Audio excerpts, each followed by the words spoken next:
Salve, meus queridos, como é que vocês estão? Tranquilidade? Paulo aqui falando também para mais um vídeo. Hoje eu vim trazer para vocês uma estatística triste, né, e bem complicada aí pra gente da área de TI. E assim, é algo muito chocante e realmente bem comprometedor da área, mas que é uma realidade, né? Eu queria refletir um pouco com vocês, né, sobre essa realidade e por que que as pessoas desistem tão fácil da área, né? Por que que tem tanta gente desistindo assim, certo?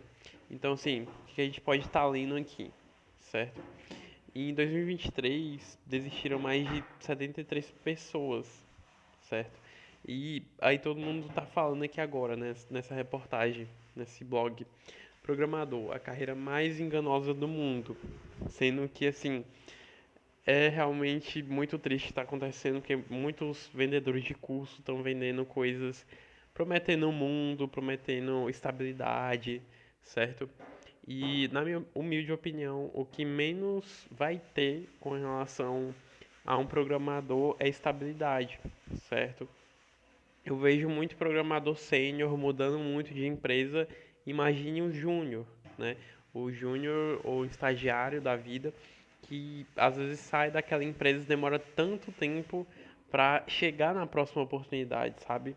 Então é algo que fica bem tenso, né, pra gente, mas que, por exemplo, uma pessoa que sai, né, de uma empresa, estava estagiando, estava como júnior, até ela achar outra oportunidade, às vezes ela desiste da carreira, às vezes ela não tem tempo, sabe? A vida não espera ela dar o respiro, a vida não espera, não alivia, sabe? Será se a vida vai esperar, não vai cobrar conta de luz, não vai cobrar conta de energia? Então, assim, programadores de sucesso, a maioria deles, na minha humilde opinião, você pode deixar isso nos comentários, se você discorda ou não concorda. Eu não tenho a verdade absoluta, posso estar olhando para um lugar errado, mas programadores que chegaram a lugares muito altos, a maioria ou tem muitos contatos, né, conhece muita gente importante, por exemplo, aquele programador lá em cima do Google, lá em cima do Facebook. A maioria deles, boa parte, né, mas claro que tem gente que foi no sangue mesmo, mas a boa parte é porque realmente tem uma estrutura boa, tem uma família muito bacana, certo? E tem um privilégio muito grande de ter vários contatos. Então, assim, a família no sentido de que se o cara perde o emprego, ele consegue ficar ali um pouco com a família até, até voltar, tá?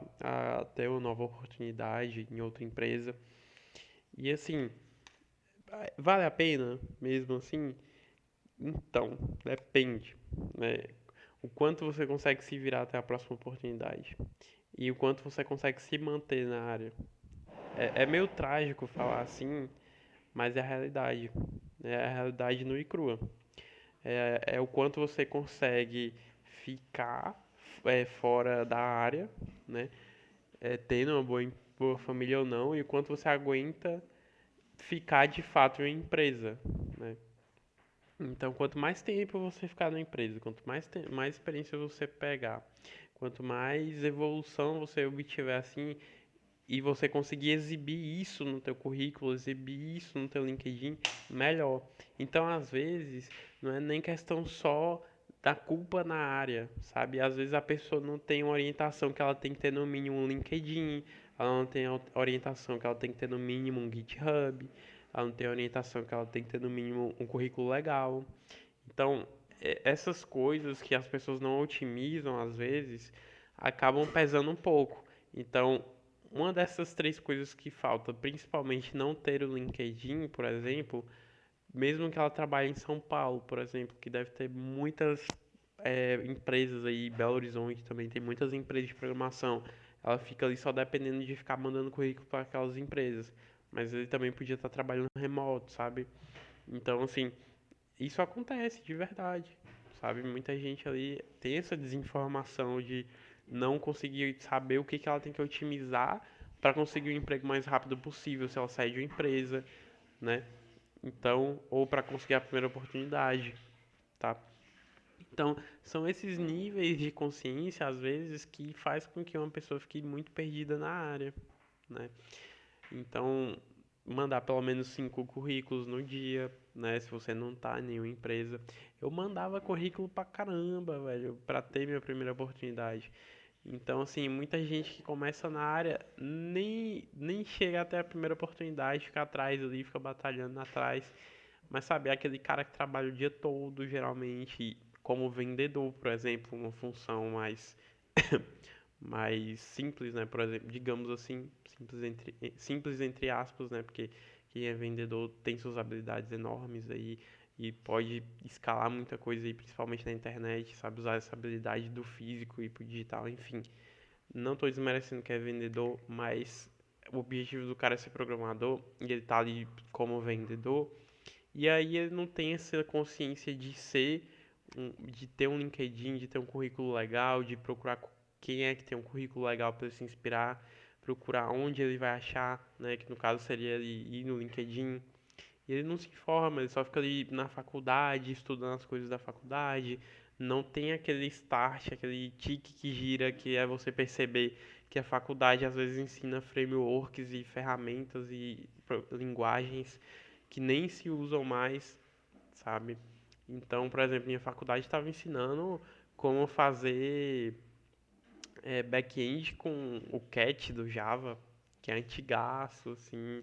Hoje em dia a galera só usa Spring Boot, por exemplo. Então, sabe, aí o cara desiste. Ele tá tão cansado que ele chega de noite, ele não tem mais aquela consciência.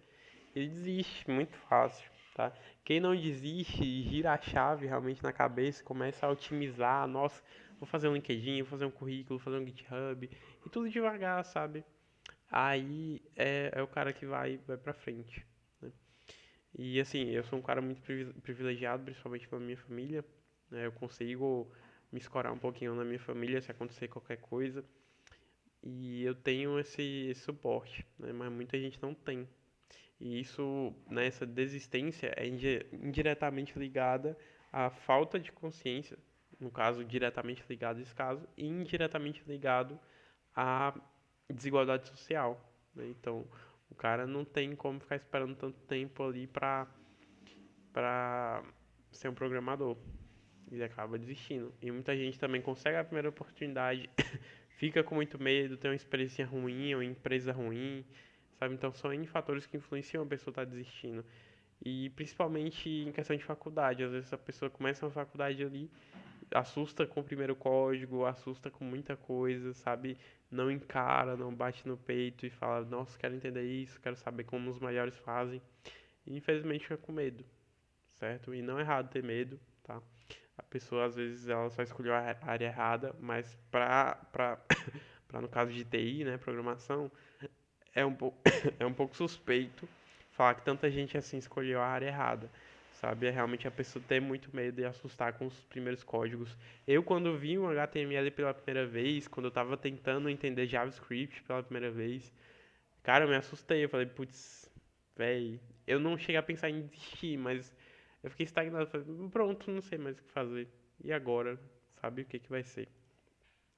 E essa reflexão que eu queria trazer, sabe? Você se informar mais como otimizar seu perfil, como procurar emprego de fato ali, e LinkedIn, né, hoje em dia é a melhor forma. Mas é uma área muito boa, certo? Nos Estados Unidos, por exemplo, a galera é muito tranquilo nisso aqui, porque lá tem muito trabalho. Então, a galera, se for pegar uma primeira oportunidade ou estiver estudando até ter a primeira oportunidade, cara, tem muito emprego lá que você trabalha meia hora por dia, velho, e você vive tranquilo, sabe? E mesmo se você for demitido, por exemplo, ou sair de alguma empresa, você consegue passar um tempo ali trabalhando para alguma coisa tranquila e você acha muito fácil uma oportunidade de um emprego mais simples ali. Aqui no Brasil você já não acha. Então por isso que tem essa dificuldade aí de você ficar com um nível de consciência tão bom que aí você vai sempre estar empregado na área de programação. Só que até lá você pode ter muitas saídas de empresa e você ficar ali um período precisando trabalhar em outra coisa. E aqui no Brasil é muito difícil de achar esse tipo de emprego, sabe? Então, e geralmente é aquele emprego aqui no Brasil que você vai ter que fazer vai fazer as 8 horas e até um pouco mais, tá? Lá nos Estados Unidos não, eles respeitam muito isso. E também geralmente tem emprego, você pode fazer 6 horas e sobra bastante tempo aí pra você estar estudando, né? E lá sobra vaga demais, pizzaria, um monte de coisa. E muita gente sai do Brasil aqui pra trabalhar lá, né?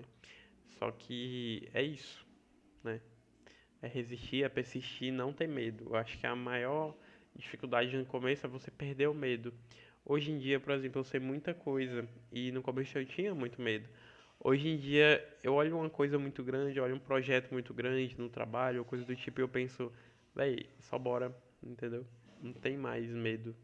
O importante é não ter medo. Eu sei que eu vou ter dificuldade, muito menos que a cada dia que eu vou aprendendo mais, só que eu ainda vou ter um pouco de dificuldade, mas eu vou, né? Você às vezes ter essa confiança, né? Então é muito padrão, né? Se você observar, tem um padrão. No inglês, se você tem, quando está aprendendo inglês, por exemplo, e você vai falar, você vai falar, às vezes você sabe falar melhor do que você imagina, mas pelo seu medo você não fala. Então, assim, imagina o quão bem você pode programar se você não tiver medo. Ou quantas coisas você consegue pegar no seu trabalho e resolver de fato para conseguir se manter mais na tua empresa, pegar realmente projetos grandes na tua empresa e fazer realmente, sabe quantas coisas incríveis você não pode fazer se você não tiver medo, né? Então, essa reflexão que eu queria trazer. Então, essa desistência aqui, na minha opinião, em resumo, é o medo. E medo não só do código, da área, das funcionalidades, dos assuntos, dos temas que tem que ser estudado para você ser um programador ou um profissional de TI, né? Mas programação, inclusive, assusta muito no começo. Acho que é a profissão que mais assusta no começo é programação. Claro que você pode discordar, mas, por exemplo, hardware.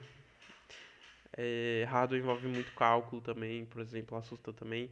Mas uma que eu queria dar um exemplo mais comum seria infraestrutura de rede, né? Infraestrutura de, sei lá, você fazer um servidor, você fazer um cabo que conecta no impressor e que conecta no servidor.